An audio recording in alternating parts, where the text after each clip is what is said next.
Hi there, my name's Nick and welcome to Ways of Wealth.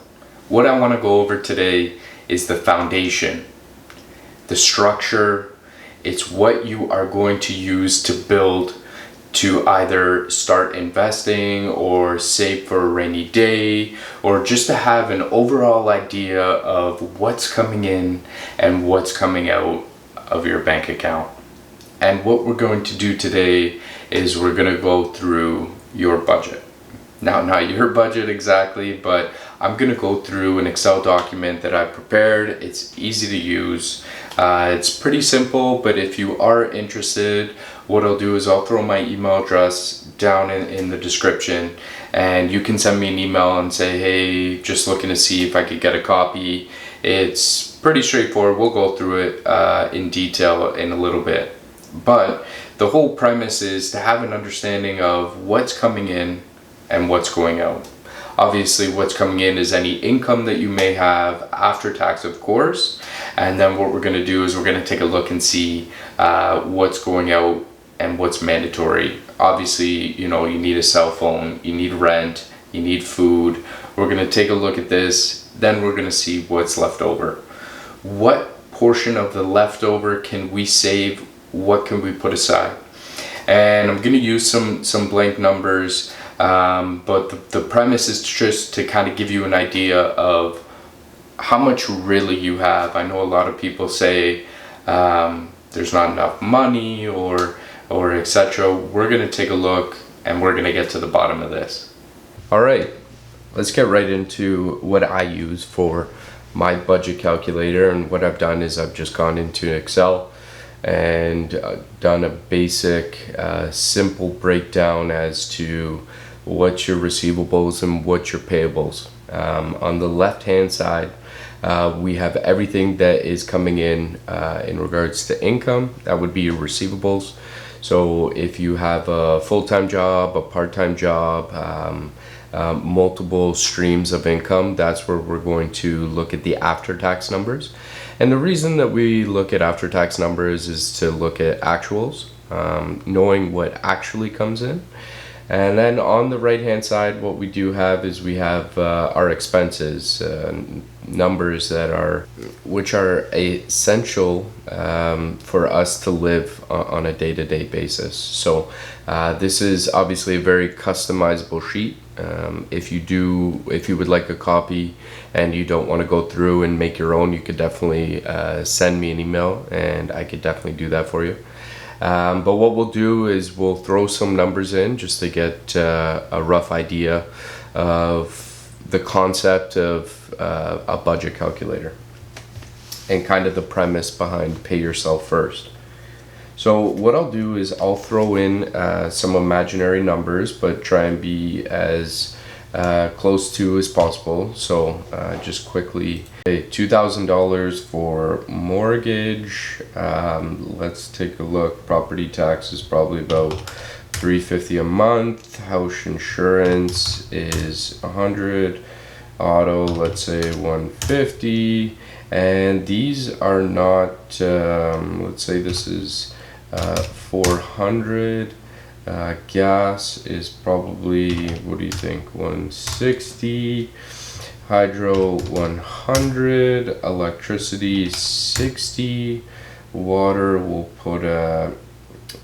do like $70 for water. Groceries probably $400. Phone payment per month is probably $80. And this is kind of where if you have any student loans or any other types of lines of credit, and there is a certain amount that you should be paying back. So we'll just put $100 just for the purpose of learning the budget calculator. So here I have that my salary per year, per month is $4,000. And I also make about $500 a month on a paper route. So what we can see down here are the totals. So totals of what's coming in and the totals of what's coming out. From here we see that we bring in after tax probably about $4,500 a month. And then on the expenses side, we have about $39.70 coming out. So one of the first things that you could do high level is this is the difference right here, income minus expenses. So that tells you about $530 for either discretionary income, saving, you want to save for a trip, or you want to put some money aside because you want to get a new car in the future. Whatever the case may be, it's giving you a firm number of, after you take out all your hard living expenses, what's left over. And that kind of gets me into the topic of paying yourself first. That's what I believe has been fundamental to my success. Is you have to make sure that you are taking care of yourself before you're taking care of going to the bar, going to the club. Don't get me wrong, you can enjoy those finer things in life, but I think that these strategies are meant for more people that are looking to strive forward in life. So what it's done is it's basically given you 3 different percentages of how much you save of the income minus expenses, to show you how much you should be putting in your bank if you want to save 5% a year. So if you wanted to save 5% of your after expense income, you would be putting $26.50 in a savings account, which would give you this total yearly. Now you might sit and say that's way too low, or that's way too high.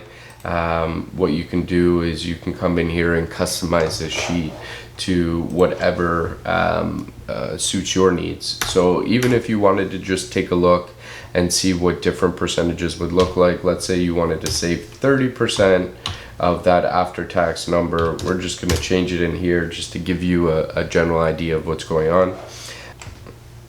All right, so if you are looking at whether this number is too high or too low, you can come into this column here and adjust those for yourself. So if you wanted to see what 30% looks like, if you wanted to see what 50% looks like, it'll be able to do that for you, and here it'll show you the yearly amount that's left over. If you have specific goals in mind, if you have, if you want to max contribute to any registered accounts with your local government, or whether you're looking to go on a trip, whether you're looking to get a new car, that's kind of the premise as to why we show the yearly amount. We want to show the monthly to show you what to put in your bank account and tuck away for savings, and the yearly amount will show you, if you do so and you stay on track, that's how much money you'll have at the end of the year if you did this for 12 months. The purpose of the exercise can be summed up in one of my favorite quotes. It's not how much money you make, but how much money you keep. Having an understanding of your budget is the building block required to create financial dependence. Whether it's trying to save and pay down debt like a school loan, or save up for your first car or a house, the budget calculator will lay out the time required to hit that goal on the premise that you stick with the plan.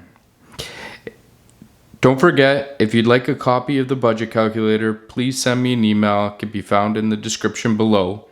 Thank you for watching, and make sure you subscribe or comment if you enjoyed.